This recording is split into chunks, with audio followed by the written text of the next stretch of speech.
네, 안녕하십니까. 오늘은 이 기업, 이 시장 경제에서 이 기업의 본질, 역할에 대해서 한번 생각을 해보겠습니다. 어느 나라든지 그 기업을 헌법이나 법률에서 하나의 제도로서 보호하고 장려하고 있습니다. 심지어는 이 사회주의 베트남이나 중국에서조차도 이 기업법을 만들어서 기업을 하나의 제도로서 장려하고 보호하고 있죠. 그런데 이 기업을 이렇게 장려하고 보호하는 이유는 그 기업이 그 사회에서 담당하는 독특한 역할이 있기 때문이죠. 그리고 그것은 뭐 당연하게도 그 기업은 바로 우리에게 필요한 어떤 물건, 상품, 서비스를 제공하고 생산하고, 그리고 그 활동을 지속하기 위해서 사람을 고용하고요. 사람을 고용했으면 이제 월급을 줘야 되니까요. 임금을 줘야 되니까 그 결과 소득이 창출되고요. 즉 고용과 소득 창출의 원천이고, 그리고 이제 기업들이 이익을 내면 당연히 이제 법에 따라 세금을 내야 되겠죠. 그래서 이 어느 나라든지 심지어 사회주의 국가에서조차도 기업은 바로 이런 역할을, 이런 중요한 사회적 역할을 하기 때문에, 즉 일자리와 소득 창출의 주역이고 우리 생활에 필요한 물건과 서비스를 생산 공급하고 그리고 국가에 세금을 내고 이런 역할을 하기 때문에 하나의 제도로서 헌법과 법률에 그 보호하고 장려하는 것이죠. 그런데 기업은 다 알다시피 이윤, 즉 영리를 추구하는 조직입니다. 그래서 이제 이 기업이라는 조직은 크든 작든 둘러싼 이해관계자들이 있죠. 가장 큰 이해관계자는 당연히 주주들이고요. 또 채권자, 그리고 소비자, 그리고 그 회사에서 일하는 근로자, 그리고 그 회사와 납품 협력 관계를 유지하고 있는 협력업체들, 그리고 세금을 받을 것을 기대하고 있는 국가, 뭐 이런 사람들이, 이런 단위들이 기업을 둘러싼 이해관계자들이죠. 근데 가만히 생각해 보면 협력업체나 근로자나 주주나 국가나 다 보면 기업을 둘러싼 이해관계자하고 서로 돈 벌자고 모여 있는 관계지, 이게 무슨 뭐 좋은 물건을 만들어서 나라의 발전에 기여하고 무슨 수출을 늘리자고 모여 있는 사람들이 아닌 것은 분명하죠. 그러니까 기업이라는 조직 자체는 하나의 돈벌이를 위한 수단이고 돈을 벌자고 모여 있는 것입니다. 주주도 그렇고 기업도 그렇고 근로자도 그렇고 협력업체도 그렇고 채권자, 채무자, 주주 다 그렇습니다. 그런데 우리가 여기서 기업이 이제 돈을 버는, 이익을 내야 되는 그 이유는 교과서에서 내게 이제 기업의 목표는 뭐냐? 그러면 이익 추구다, 이윤의 극대화다, 이렇게 이야기하는데 뭐 틀린 얘기는 아니죠. 그러나 보다 본질적으로 기업이 이익을 내야 되는 이유는 이익을 못 내면 도산을 합니다. 기업은 이익을 못 내면 없어집니다. 그러니까 이익이라는 것은 기업이 추구해야 하는 목표이기도 하지만 동시에 이익을 못 내면 도태되기 때문에 생존을 위한 하나의 수단이고 필수 조건이라고 할 수 있는 것이죠. 그러면 이제 기업이라는 조직은 왜 생길까요? 뭐 여러 가지 학설이 있습니다. 경제학이나 경영학에서. 기업이라는 게 뭐 우리나라의 큰 뭐 현대자동차나 삼성전자 같은 기업도 그렇고요. 아니면 자그마한 어떤 무슨 뭐 식당을 생각해 봐도요. 그 안에도 보면은 그 분업이죠. 그리고 관리 조직이 있게 마련이죠. 식당 주인도 있는 것이고요. 또 거기 식당에서 일하는 주방 아줌마들도 있는 것이고요. 뭐 큰 회사는 뭐 더 말할 것도 없고요. 그러니까 기업은 간단하게 말해서 하나의 조직으로서 일종의 내부적인 분업 시스템이죠. 그래서 생산팀도 있고 기획팀도 있고 마케팅팀도 있고 그런 것이죠. 그런데 한편 생각해 보면 이러한 이 업무가 반드시 내부적으로 직원들에 의해서 수행될 필요가 없다는 것도 또한 사실입니다. 만약에 어떤 특정 업무를 기업에게 맡기지 않고 아웃소싱, 즉 협력업체나 다른 독립기업에게 위탁할 수 있다면 사실은 그 기업은 그런 부서를 내부적으로 가지고 있을 필요가 없는 것이죠. 그래서 이제 경제학자들은 이 기업이 하나의 조직으로서 존재하는 이유는 이 기업이 생산 활동을 유지하기 위해서 해야 되는 모든 업무를 위탁하기가 어렵거나 위탁하는데 너무 불확실성과 비용이 들기 때문에 아예 내부적으로 흡수해서 내부화한 것이다. 이제 이렇게 보는 것이죠. 이게 소위 말하는 이제 코어즈 교수의 유명한 이제 기업 이론, 즉 거래 비용 이론에 의한 기업의 발생 연원이라고 할 수 있겠습니다. 그렇다는 얘기는 어떤 시사점을 주느냐 하면 이 기업이 담당하고 있는 다양한 업무가 기업 환경이나 기술의 진화에 따라서 내부화되는 것이 더 유리할 때도 있고 어떤 때는 기업이 굳이 내부화하지 않고 아웃소싱해서 외부화하는 것이 더 유리한 경우도 있게 마련입니다. 다시 말해서 기업의 어떤 조직은 어떤 특정한 합리적이고 최적화된 모델이 있는 것이 아니라 기업 환경과 업무 그리고 기술, 시장의 진화에 따라서 다양하게 계속 변신하고 진화한다 이렇게 말할 수 있는 것이죠. 바로 이런 관점은 우리나라의 기업들이 왜 시대에 따라 또는 장소에 따라 다른 모습과 행태를 보이는지를 이해하는 데 좋은 이론을 제공합니다. 다시 말해서 기업이라는 것은 하나의 유기체로서 생명체와 같다 이거죠. 왜 생명체는 그것이 작은 벌레든 어떤 동물이든 태어나면 성장하죠. 성장하게 되면 성체가 되면 새끼를 낳죠. 즉 자회사를 두거나 다른 쪽으로 다변화를 하죠. 그러다가 또 늙으면 도태되기도 하고요. 그래서 기업은 하나의 유기체고 생명체다. 그러면 이 유기체고 생명체라고 본다면 이 유기체, 이 생명체는 환경에 의해서 영향을 받겠죠. 그리고 이 생명체가 환경에 적응하면 살아남을 것이고 환경에 적응하지 못하면 도태될 것이죠. 그러니까 바로 기업은 생명체고 기업을 둘러싼 생태계, 기업 환경은 하나의 생태계라고 할 수 있는 것이죠. 그러니까 기업을 둘러싼 각종 정치, 경제, 사회, 문화적 배경과 제도 이런 것들이 바로 기업의 기업 환경, 즉 기업이 존재하는 생태계고요. 그 안에 기업은 이 생태계에 적응해서 부단히 성장하고 생존하고 그리고 개체를 번창시키기 위해서 노력하는 하나의 생명체라고 할 수 있는 것이죠. 그러니까 특정 시대에 특정 사회에 특징적으로 발견되는 어떤 기업의 행태와 풍토와 조직은 이런 관점에서 보면 기업 환경의 산물로 볼 수 있는 것이죠. 다시 말해서 우리나라에서 잘 나가는 기업들의 공통점이 뭐겠습니까? 바로 대한민국이라는 시장과 기업 환경에 잘 적응해서 여기서 성공한 것이죠. 삼성전자가 특정 상품을 세계 시장에서 석권했다는 것은 삼성전자의 그 시장의 그 상품의 시장 환경에 제일 적응을 해서 소비자의 선호와 기술 변화, 정부 제도 이런 것에 잘 적응했기 때문이라고 할 수 있는 것이죠.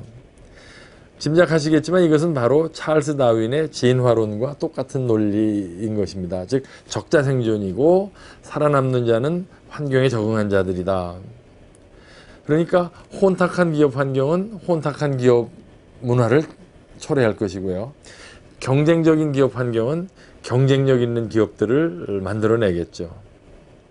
그래서 기업 진화론, 이 기업을 이해하는 아주 중요한 하나의 가설이 되는 것입니다.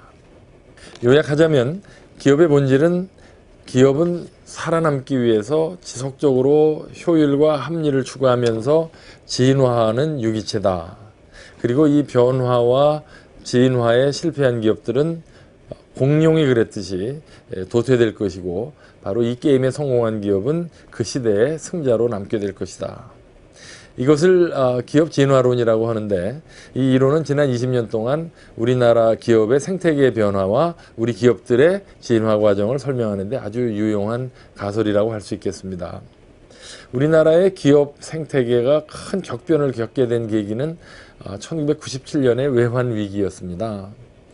외환위기 이전에 기업의 그 생존을 결정하는 변수는 어떤 경쟁력이나 수익성이 아니었습니다. 사실은 그 당시에 특히 우리나라의 대기업을 중심으로 1980년대, 90년대까지는 우리나라의 기업들은 주로 우리나라 경제 발전을 위한 경제 정책의 산물이었습니다. 다시 말해서 기업은 경제 발전의 정책의 수단이었던 것이죠. 그러니까 그 당시에 기업의 성공, 성장은 어떤 기업 자체의 어떤 이노베이션과 기술보다는 정책이 제공하는 유인과 어떤 분위기에 얼마나 적응하고 빨리 따라가느냐에 따라서 승패가 갈린 것이죠. 그러다 보니까 기업의 생존을 위한 전략은 경쟁력이나 생산성이 아니라 어떤 정부와의 정책적 협조에 의해서 좌우됐습니다.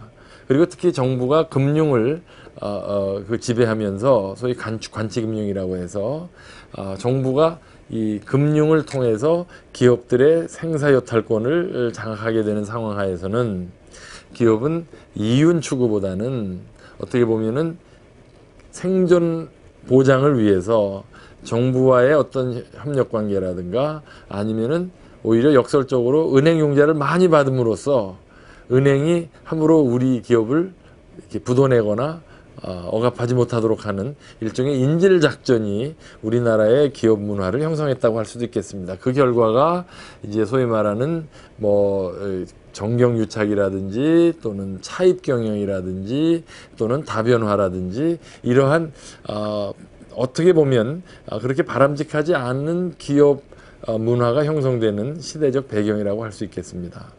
특히 이 다변화를 통한 상호 빚보증이라는 관행 그리고 차입 경영은 당시 기업인들 입장에서는 증자를 통해서 기업을 키우는 것보다는 오히려 은행으로부터 융자를 받아서 오히려 이 경영, 이 생존을 보장받는 역설적으로 들리시겠지만 은행으로부터 1억을 빌리면 은행이 여러분의 운명을 좌우합니다.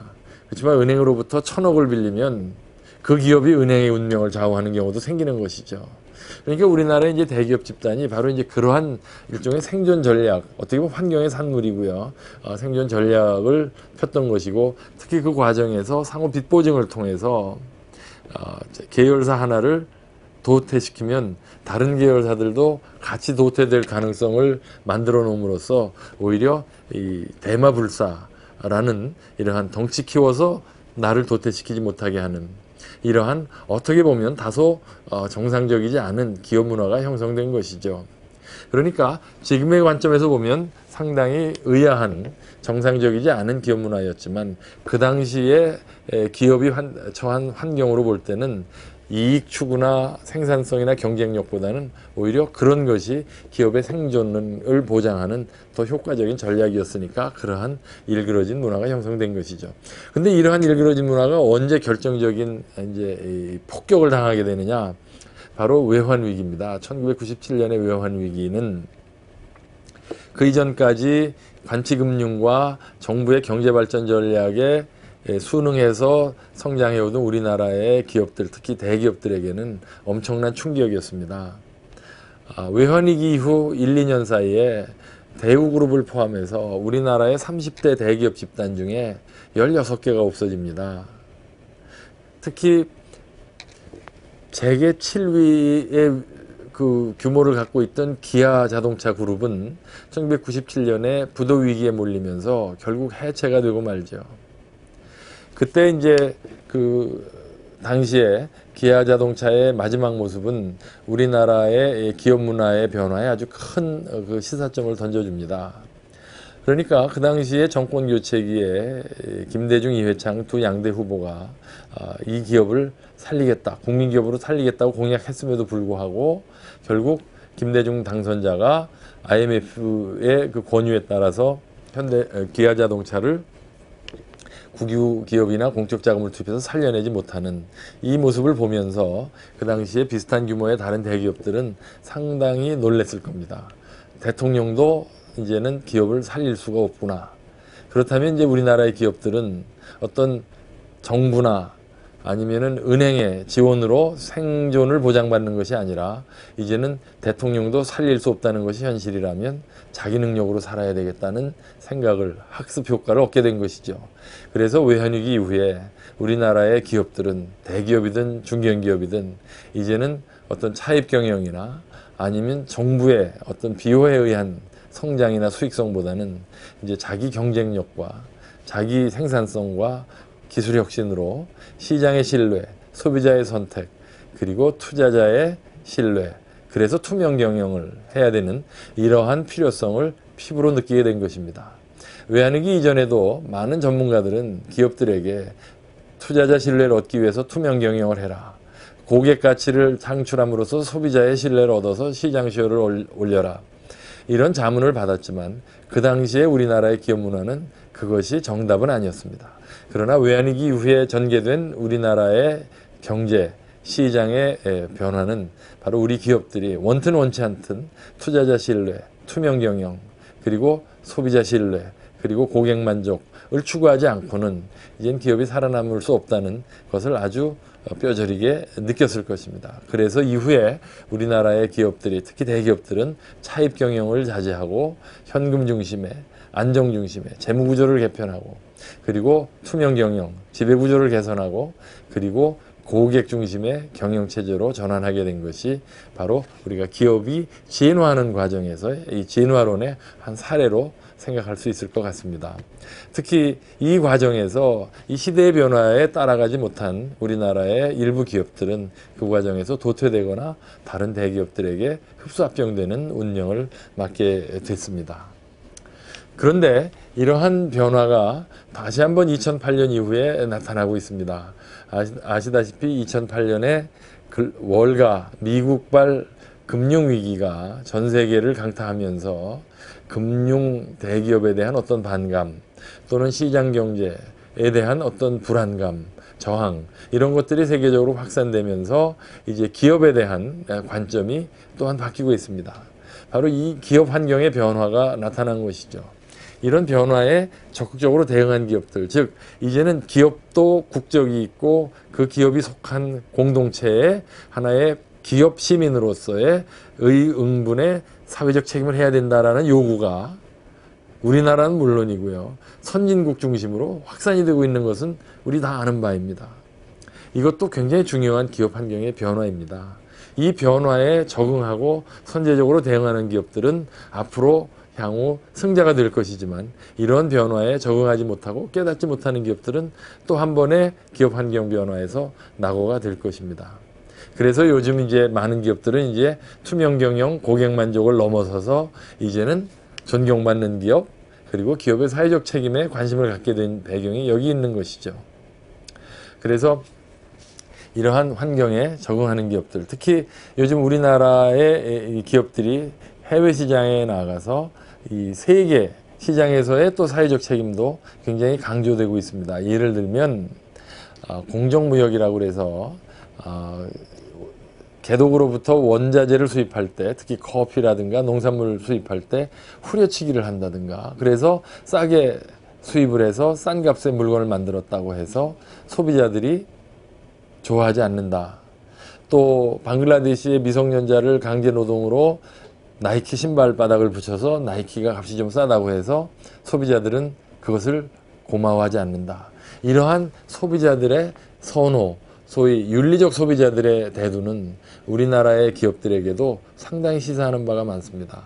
그래서 이제는 기업들도 바로 이러한 소비자들의 어떤 윤리의식, 윤리적 소비, 또는 친환경적 소비, 이런 의식이 높아짐에 따라 기업들도 이러한 인식에 굉장히 적극적으로 대응할 필요가 있을 것 같습니다.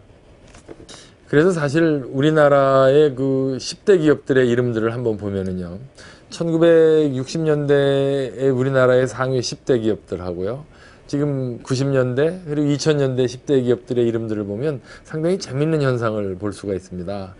아시다시피 1960년대 우리나라의 경제 구조와 산업 구조는 주로 1차 산업이거나 아니면 간단한 경공업 중심의, 그래서 예를 들자면 뭐 의류, 가발, 신발, 이런 것들이 우리나라 수출의 주종을 이뤘고, 바로 이러한 산업 구조에서 성공한 기업들이 우리나라의 상위권을 형성을 했었습니다.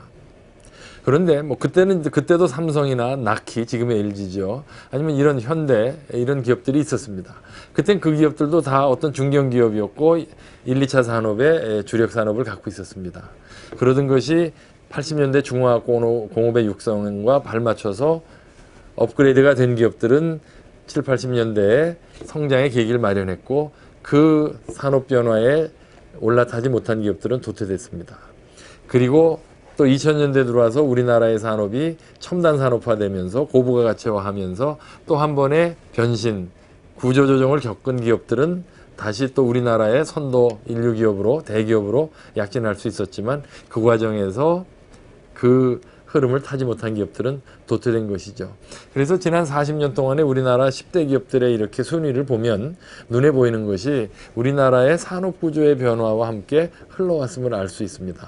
그리고 우리나라의 상위 100대 기업 중에 지금 30년 이상 살아남아 있는 기업은 약 10여 개, 13개 정도에 불과합니다. 이것은 글로벌 평균인 약 30개에도 못 미치는 굉장히 격렬하고도 다이나믹한 변화라고 할 수 있겠습니다. 일부에서 얘기하듯이 우리나라의 대기업 구조는 상위의 몇몇 기업이 독과점을 형성한 무슨 기득권적 구조라고 보는 것은 그런 관점에서 정확한 관찰이 아니죠. 지금도 우리나라의 기업 구조, 특히 대기업들 간의 이 생존을 위한 변신 그리고 혁신은 지금도 지속되는 것이고 앞으로 10년 뒤에 우리나라의 상위 10대 기업을 또 어떤 기업들이 차지하게 될지 앞으로 두고 볼 흥미있는 과제라고 할 수 있겠습니다. 오늘은 바로 기업의 본질은 무엇이고 기업은 왜 시대에 따라 이렇게 다른 모습을 보이는가 이것을 기업의 진화론의 관점에서 한번 생각해 봤습니다.